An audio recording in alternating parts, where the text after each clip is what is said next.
Good evening, ladies and gentlemen, and welcome to WBEJ Radio Sports presentation of the Coach Shawn Witten Show. Tonight we talked to Coach Witten about last week's first big road trip of the years as I went to Granger County and took care of business. And more importantly, talk about tonight's big region contest with Anderson County. Coach, let's talk a little bit about going to Granger County. You talked about last week that this was going to be a business trip for the Cyclones. Looked like you took care of business. Well, I thought, our guys did a great job of handling the road trip, and also we were out of school that day. And I thought, we wanted to really try to do a great job of spreading the ball around and getting multiple receivers some touches. We really wanted to limit Bryson and Cade running the ball. We still try to get Cade a few carries, a few touches there. It's crazy to think as many times as Cade's run the ball. Bryson's so good down in the red zone. We bring our beef package. Cade's had a lot of rushes, but he's hadn't had any touchdowns. So it's good to get him on the scoreboard Friday night against Granger. And then, we wanted to try to, Bryson is electric when he can throw the ball down the field, just to get it on tape that, he can stretch the field vertically. That was kind of our problem against Boone. We just couldn't push the ball down the field. We couldn't get the defense to back up. So that was great to see us execute a couple shots to Nate. That was really cool to see. And then also, we know that Jake can make some of those plays. But we wanted to try to get some shots with Jirai. Was able to catch the ball to a slot receiver and get us some yards. We got some really good solid stuff on film, and then also I thought Caleb Holzer and Zed did a good job coming in and doing a great job in the running game. A couple of questions here. The first one is, we noticed something.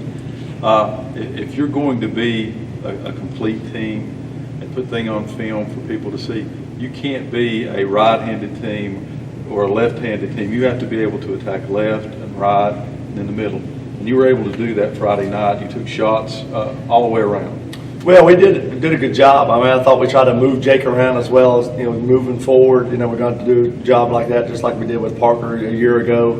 And then also the ability to sometimes have Nate at running back and then a receiver on multiple plays and moving guys around. I think the unsung hero again in our offense is Cade and his ability to pass protect also. He can catch the ball in the backfield. He runs it well, but he is a great blitz pickup guy. And he's also got great hands as well. But, I just think it's so important that, when you see people on film and, we're constantly evaluating other people's film of them stretching the ball down the field, and then, you self-scout yourselves and, hey, we got to push that ball down the field, not just go routes, but post routes and cross and middle routes and ability to get the ball out quick, and then so some double move routes where it takes a little bit longer to develop, but you got to take some shots down deep.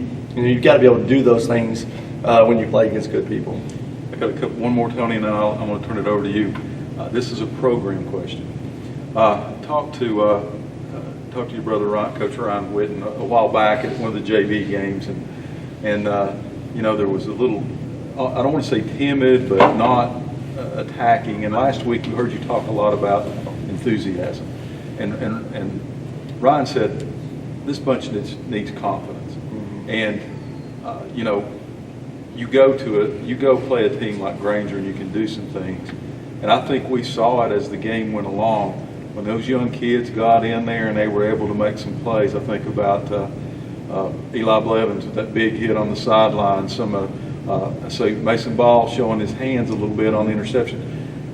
When they get that confidence, do you think that adds to the enthusiasm that you see? I think it does. I just think that when you're starting to feel good about where you are, when you know what to do, when you know how to do it, when you know what you're looking for, when you know how you're studying film, your preparation.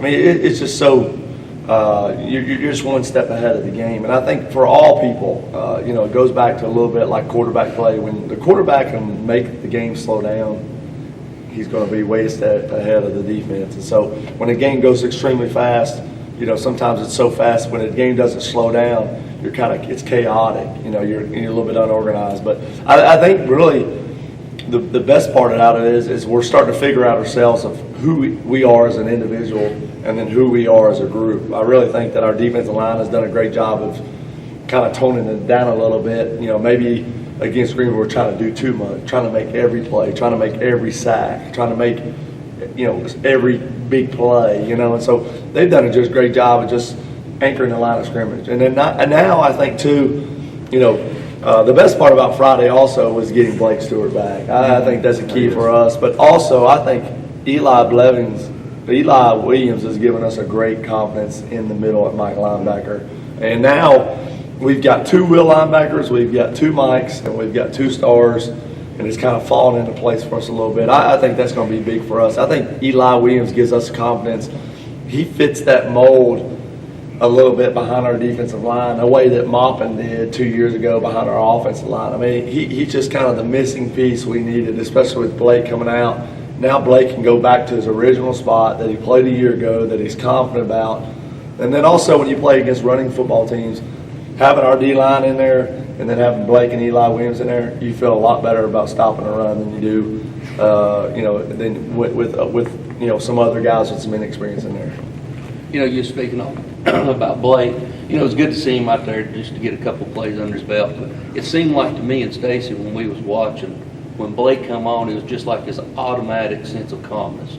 Well, I mean, Blake's a hard worker. He's a great kid. You know what you're going to get out of him. Blake played alongside Deuce, and in the shadow and things. But Blake's a really good outside linebacker. He's not really an inside linebacker. His body's built for it, but the way that he plays, he's just better as a weak side linebacker. And in a lot of schemes, the weak side linebacker has an opportunity to make a lot of plays. But, we use our will linebacker in a lot of different ways. We use him on the outside also to help our corner. We'll flip him over, move him over to the play side, depending on some formations. Then he's also got to be a box player. But that experience and the knowledge that Blake has, and then also his work ethic on top of that, is he's a senior, he's dependable. We need that type of leadership on our defense. And one other thing we'll touch about is, I noticed you said at pregame, you said you wanted to score defensively and you want to score special teams. You finally got that special teams touchdown that we haven't had a punt return since Corey. Well, I think Jake's very dynamic with the ball. We've been so close several times. He's got us great field position. He had one against Boone. He had several against Johnson City. We work on our special teams quite a bit, and our punt return team takes a lot of pride in doing it. But Jake, when he can get that ball in his hands, he can make great things happen. And the biggest message we had last week was, this game mattered, and it wasn't really about them, it was more about us, but what we did mattered going forward and accepting those challenges and finding different ways to get better. But, people think that it's all about the offense scoring, and our defense creates turnovers, field position, those type of things, but, you live, the energy and enthusiasm comes off of those type plays, and Jake's very good at those. Mason Ball's interception, the next play we score right before half to go up 35, so we need more plays like that, and I think just different people contributing, makes practice during the week better, and I think it's going to help us on both sides of the ball now, because in games like we've got tonight, you need your best players on the field, and you need guys also limiting how many plays they play. So, it was a total team effort, a great win. It's great to get a lot of guys in. We got 74, 75 kids on the roster. Even a game like that, it's tough to get everybody in, but it's great when you see the young guys go in and execute the way they're supposed to. I think you got every one of them in. Final question before we take a break and preview tonight's game.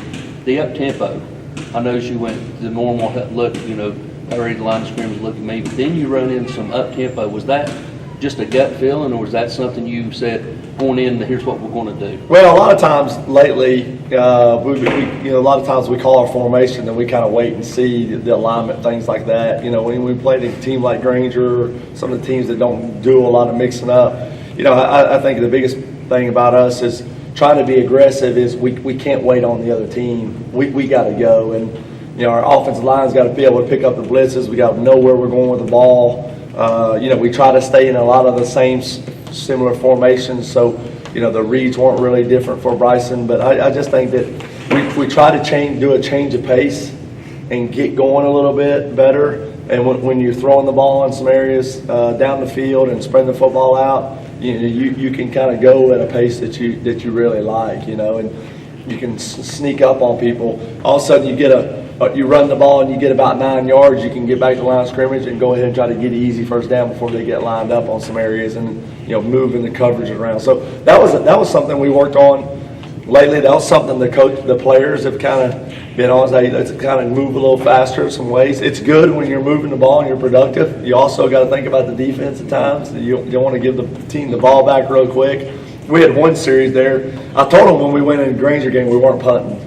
So we got down there, we got the ball, and we was 4th and 8, 23 or something. We still didn't punt it, but sometimes when you get the ball right back to them, you're going really fast. And the defensive coaches are kind of saying some stuff on the headsets, but we felt like it's going to give us some advantage. We felt like with Bryson too. His scrambling really, if we get a bad play, we get a messed up play, that he can make some plays with his feet. So we feel like there's a lot of things we had Friday that are going to pay huge advantage as far as going on the rest of the season. All right, that's a recap for the Granger County game. When we come back after these words, we'll preview tonight's Region 1, Region 2 clash as Anderson County makes their first ever trip here to Citizens Bank Stadium. We'll be back after these words. All right, ladies and gentlemen, welcome back to the Coach Shawn Witten Show. Coach, Anderson County comes in after a huge win last week with all due respect with that, it's probably still up first place. So we're looking, if everything goes out, it'd be a common opponent. We're looking a couple weeks. Tell our fans, they've knocked us out playoffs 2 years in a row, 17 and 18. Tell our fans that's not seen this Anderson County team play or not seen them on film, what are they going to expect tonight, especially when they go double H-back on the same side and they pull the H-backs, which is a little bit different blocking scheme? Well, I think number one, they're well coached. They're a football program that dropped from a 5A to a 4A several years ago. They've got great energy. They've got great enthusiasm. They're very well coached. There's a lot of same similarities as far as offense and defense in some ways, but they play with a great chip on their shoulder. It's high octane. It's lots of flying around, making plays. They have tons of playmakers. And I think what you've seen over a system, even from 17 to now, Tony, is they do a great job of plugging in players. They run the football really well. They throw it. They will push the ball downfield.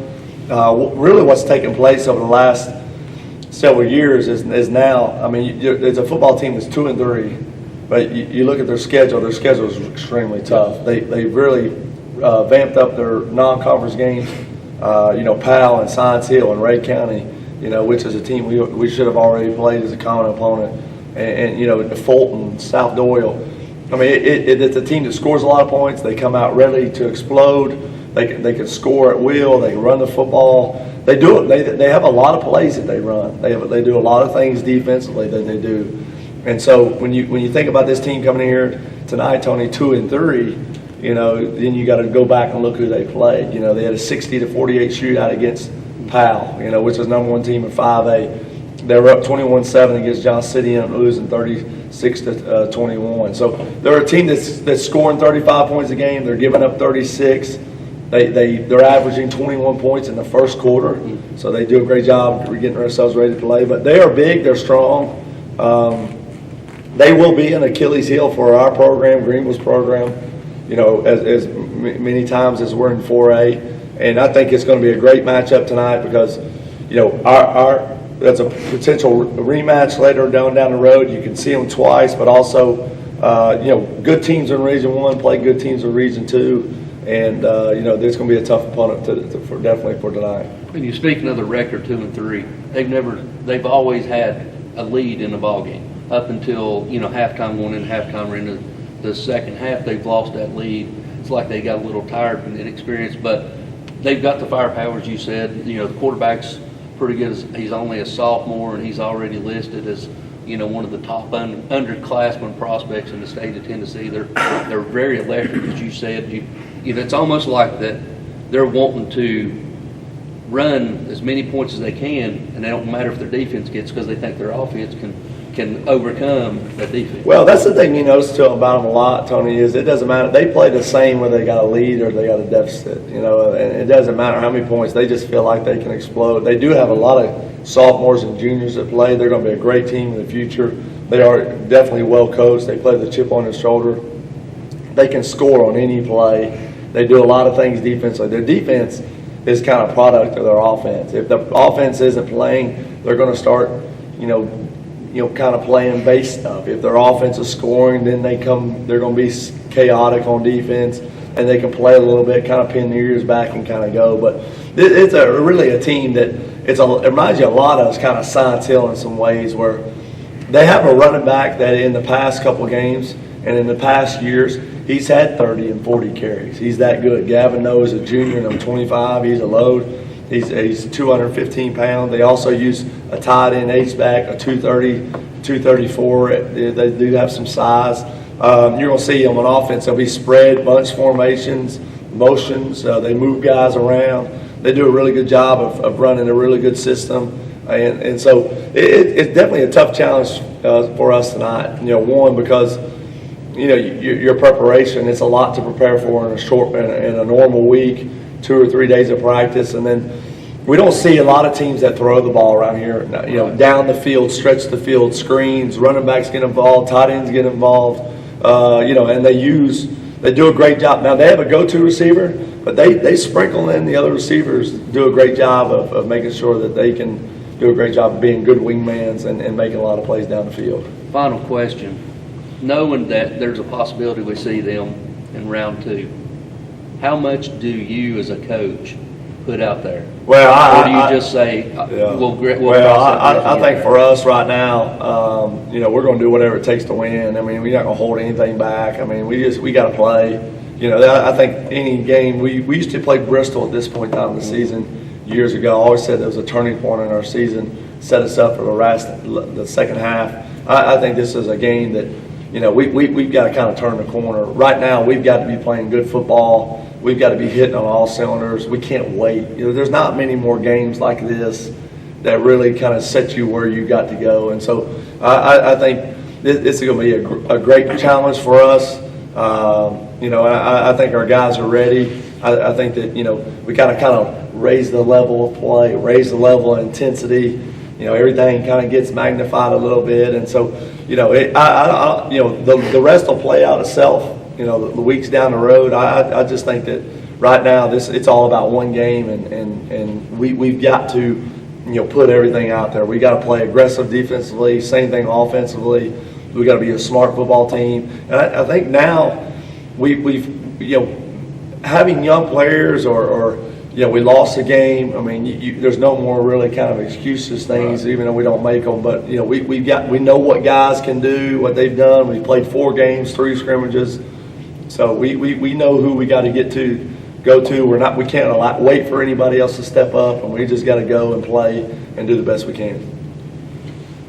Here's a program question for you, and it's going to involve something you don't like to do often, is to go back and talk about something. Yeah. Tony and I were there 17 and 18, and got a sore spot in my saddle for Anderson County, sitting there listening to the PA announcer and the cockiness of that program. We talk a lot over the last couple of years about how Greenville changes this program, made you better because you had to reach them. I want to throw something out to you. The last time that I saw a Cyclone team whipped was 3 years ago at Anderson County, the last game of the year. We got whipped on the line. And after that, I saw a change in you, and I saw a change in the direction of the program. It may have been to be more like Greenville in the preparation, but that game showed a weakness that we haven't seen since. So am I off base there, or we got pushed around in that ball game? So our linemen have gotten bigger, stronger. The players have gotten bigger and stronger since that last game that we played Anderson County. Well, I think so. I mean, I think that, all signs point to, in a lot of ways of the way Greenville kind of won it, and I think that, there's a lot of things. In 17, we went down there, we thought we had the linemen to do it. Mm-hmm. We got the skill kind of beat us. In 18, we went down there, we thought we had the skill to match up, and we just kind of got whipped up front on both sides. And so I think that's really been it has been the turning point. I think this game, goes back to the reason why we've kind of flipped the weight and how hard we work. And there's a lot that goes into getting to this point. And I think we constantly remind the guys of, the work they put in the week. There's reasons why to do it, the off-season work. And so just not allowing them to forget their purpose, our purpose, And so often sometimes we question why we do things or we go through adversity, but ultimately we got guys on this team that understand. Bryson Rollins was a freshman down there when we got whipped. There's enough people to realize that Connor Johnson was down there. We were good, but we weren't just good enough. And so there's got to be a competitive edge. There's got to be a competitive fire. It's not about us matching their intensity or they have an edge. Why don't we play with an edge? I mean, we've got to. They've got to do the same thing with us. And so I think it's a game that we needed to get on our schedule. It's something that you can kind of avoid a little bit. It's one of those games, maybe even the last 2 years, that we wish we could have played. We were able to we didn't get that game, accomplished, or so. It's kind of funny because it reminds me of like the Monday Night Football game this week. Between Mahomes and Lamar Jackson. Lamar Jackson's 30-5 in his tenure in the pros. He's lost 3 games to Mahomes head-to-head. It's just been a monkey off your back, a thorn in your side, and so he finally got it off, winning by 1 point. I just think that tonight's game, it's like we got to open it up. We got to, there's no holding back. I mean, it's all going, and I think our guys have done a great job of preparation on that. But you hit it right on the spot there, Stacy. I think that there's a lot that points towards this game today. Well, as you said, let's remove this spur. I told Tony, we sat in that press box, froze to death, mad and tired of listening to him. I still got the press pass in a little pack out there, and I told him, it's time to throw that thing away and let's do it tonight. Ladies and gentlemen, that's going to do it. We thank Coach Shawn Witten, as always, for joining us tonight here on WBJ Radio Sports for the Coach Shawn Witten Show. We'll be back after these words as Tony and I preview the game tonight and make our picks. And then at 7:30, it's a big matchup for the Cyclones as the Anderson County Mavericks come into Citizens Bank Stadium tonight for what could be a preview of the playoff game, but more importantly, as Coach Witten said, a game that's going to set the tone for the rest of this season. So after these words from our sponsors, Tony and I will be back. Thank you very much. Ladies and gentlemen, welcome back to our halftime feature. Tony and I started last year where we bring in 2 Cyclone players. Today we got a senior and a junior with us here. We're going to start with number 74, Big Trenton Taylor. Trenton, as we go into this big matchup tonight against the team you remember when you were a freshman, going down to near Oak Ridge down in Anderson County and playing in that game. What do you expect tonight from that Maverick team? It's just going to be a real physical game. They always like to come with it, be high speed. Just a game that we really just got to go set the dominance for, start early. We need to hold them to 0. You're the leader of that defensive line, and you've had some great examples in the past for that. What's it like being a senior and having to be that leader now for that defensive line? Not much has real changed from last year, because last year the guys kind of looked up to me because I was their sophomore year, but you definitely feel the pressure coming in as a senior because it's your last rod. Got to make everything count. Tell me what's different now. We've said it now for about 4 years in a row. One of the strengths of the Cyclone team has been that defensive line. What do you think the key to that is? Other than you players, as good as you play, what do you think the key to that is? I think it's just establishing dominance and coming out of the gates firing on all cylinders. Because the line, if you can make your guy in front of you quit or want to quit, then you've won the game. How's practice, Coach Harrison? He gets on us, but it's all in good fun. He really wants to see us be the best that we can be, and he'll push us there. Let me ask you one other thing here, and then I'm going to turn it over to your buddy over here. Coached you when you were a little kid, watched you come all the way up through the program, UTA Duggar. What's it meant to you to be a Cyclone now that you're a senior? It's like everything to me. It's so much more than football. It's going out in the town and somebody being like, oh, hey, I'll watch you on Friday nights, or somebody will stop you somewhere. It just means so much to everybody around here. Trenton, thank you very much. Wish you continued luck and everything you do, but especially as this season goes along, and look forward to seeing you on many more Friday nights and on some Saturdays too. Yes, sir. All right, Cade. Got to you, Cade Russell. Cade, your role a little bit this year is it's not really changed, but your position has changed a little bit. You're more now this is just an outsider looking in state. You're playing running back. You look more comfortable playing running back. We always refer to you as you're gonna get the dirty yards. How does that make you feel when you go into a game knowing that you're going to tote the rock 25 times? How do you prepare yourself for it? Well, I mean, it's always really physical, but I mean, I'm always just working to get 5. I always try to get 5 yards. I always look for the play. I don't know why I always have. I always know where 5 yards is, and that's where I try to get to. That's pretty good. I like that. Now, there is a couple of times me and Stacey would like to see you go out of bounds, but no, you're going to lay the shoulder down and pick up that extra yard or two. But I just while watching you and watching your brother Corey, of course, you know, Corey tragically tore his knee up against his Anderson County team was last, so you've not played against them, but 2 different styles. You and Corey are 2 different styles. Both of you as tough as a pine knot. You got guts. But you got both 2 different styles of football.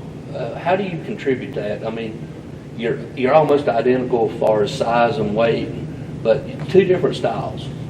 Well, yeah, I mean, Corey, I mean, he's always kind of like to make people miss, and he's always kind of like to juke, but I've always just, I don't know, I like to hit people. And, We can take yeah. I don't know, I've always just tried to do that. You know, something that, you know, Coach Witten and I didn't even allude to, but as many times you carried the rock, your first touchdown was Friday night against Granger for the year. I didn't realize that, but the one that stood out to me, the play that stood out to me is where Bryson scrambled. He threw back across his body to you, and you ran it all the way down to about the 2-yard line. Did you feel that defender coming at you? Because when we seen it live, I just knew that he was going to hit you. Yeah, I don't know. I saw him coming, but I tried to just run him over, try to get him. Well, that's good. All right, now it's along the same lines of question that Stacey asked Trenton. You transferred in your 5th grade year or 6th grade year to T.A. Duggar. So you grew up. You still got one more year. What does it mean so far for you to play all the T.A. Duggar and all the way up through your junior year? What does it mean to you to be a Cyclone? Well, when I came to T.A. Duggar, Trenton, all those guys kind of really welcomed me, and it's always kind of been a brotherhood from when I started coming there all the way till now, and probably the rest of our lives. Well, I can tell you this, and I'll speak for all of the Cyclone Nation. We're glad that your mom and dad made the decision to bring you and your brother down. I think it's a pretty good fit. We appreciate it, gentlemen. We appreciate it. Look for a great game tonight. We'll go back to the station with his words, and we come back. Stacey and I will finish halftime and then preview the 3rd quarter. We'll be back after these words from our sponsors.